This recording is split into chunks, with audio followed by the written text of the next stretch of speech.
Жақсы. Қалайсыз көрермендер? Бізде ортада жаңа таныстық басталды. Абылай және Ямур. Сырт көзге үйлесімділік бар ма? Бар. Не қарап отырсыз жан-жағыңызға? Жақсы. Жақайында. Жақсы. Ал енді перфекционизм деп. бар дедіңіз. Сол үшін таза біреуін қолданамын деп андай. Сіз тазаның қатты жақсы көретініңізді білемін. Береді деді осыны әйтеуір. Жарайды, сұрақтарыңызға беріңізші. Жақсы. Бірақ енді киіміңізде тазамен таза екені көрініп тұр, иісі де мүңкіп тұр десем болады. Таза өнімдермен жаңартып алуға болады кез келген киімді. Әрине, бірақ мынау духитный істе қой. Жақсы. Оған менің шүбәм жоқ. Айта беріңіз. Абылайды жаңа енді қатысушылар қатары сынады да, иә? Өздерінің ойларын айтты. Шынында да құлқы жоқ секілді көріне ме? Құлқы жоқ сияқты емес, Абылай негізі ортаға қалай шығады, солай ұялып қалатын адам. Мүлдем сөйлемейді десем болады ортада. Қысылып, жабылып қалады, иә? Мен де келген кез тура осындай Абылай сияқты болғанмын негізі. Қазір ғой, сөйлеп. Неге осыны айтып кетпедіңіз жаңа қолдап дегендей? Сұралысы кетіп қалды ғой, потом айтып беремін енді. Негізі тура осындай жігіт болған, мен қазірде енді білмеймін, более-менее оқып алдық қой әйтеуір. Ол енді өткінші уақыттың еншісінде қалатын дүние. Сондықтан да Абылай кішкене ұялатыны бар. Ол Абылайдан өзімді көремін деген келеді. Болды, басқа негізі қыз ұнаватқан жоқ деген нәрсеге мен толық ештеңе айта алмаймын. Өйткені Абылай өзі бір рет үміткер қабылдады, екіншісі ажырасқан болғандықтан оған бір новый нәрсе сияқты болып көрінді. Мына жақта қатысушылар айтып жатыр ғой, мына жақта неше түрлі тағдыр келіп жатыр, анау-мынау деген сияқты. Ондай адам өзіңе бірінші келмейінше сен ол нәрсені түсіне алмайсың.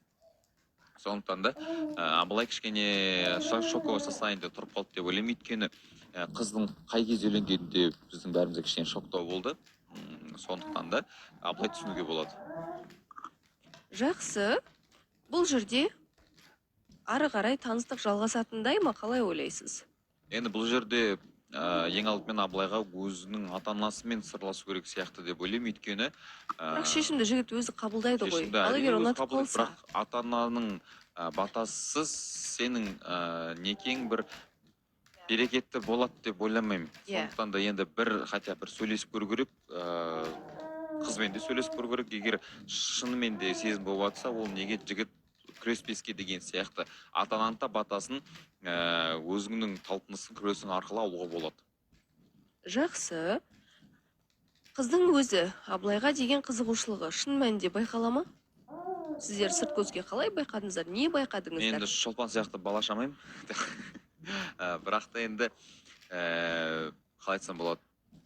Қызығушылық дегенде енді байқа үміткерлер ғашық болып, болмаса жақсы көріп келмейді, тек қана танысу мақсатында. Егер де қазір сырласудан кейін бір таныстық болады, болса егер ағылай жалғасса, сол кезде бәрі байқалады деп ойлаймын. Ал қазір біз ештеңе айта алмаймыз, өйткені бұл қызды Абылайдың негізгі натурасын біліп келген жоқ деген сияқты әңгіме ғой.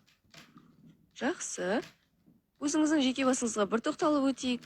Қалайсыздар? Сабина қалай? Жағдайларыңыз жақсы ма? Сабина жақсы. Жағдайымыз бәрі бір қалыпты.